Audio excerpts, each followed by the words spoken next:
সত্যি বলতে কারো জীবনও কখনো পারফেক্ট হয় না, কিন্তু তুমি চাইলেই প্রতিটা মুহূর্তকে সুন্দর করে তুলতে পারবে তোমার আদ্যম চেষ্টা দিয়ে। একটা কথা কি জানো তো, অন্যদের কাছে ভালো হওয়ার চেয়ে নিজের কাছে গ্রহণযোগ্য হওয়াই শ্রেষ্ঠ।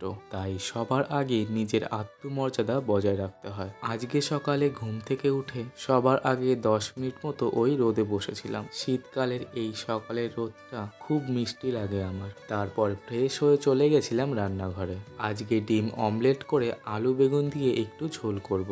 বাজারে এখন ধনেপাতার দাম খুব সস্তা হয়ে গেছে। আগের দিন 10 টাকা দিয়ে 2 আঁটি ধনেপাতা নিয়ে এসেছিলাম, তাই সেটাই আজকে একটু বাটা করব। এই ধনেপাতা বাটা খেতে আমার কিন্তু বেশ লাগে। রান্না সেরে চলে গেছিলাম জামা কাপড় ধুতে। আসলে রোজের জামা কাপড় রোজ না ধুলে একবারে কাচতে অনেকটা কষ্ট হয়ে যায়, তাই চেষ্টা করি রোজেরটা রোজ ধুয়ে দেওয়ার। তারপর স্নান সেরে রেডি হয়ে বেরিয়ে পড়লাম অফিসের জন্য। আজকে যেহেতু শুক্রবার ছিল, তাই ক্যাজুয়াল ড্রেস পরেই অফিসে গেছিলাম।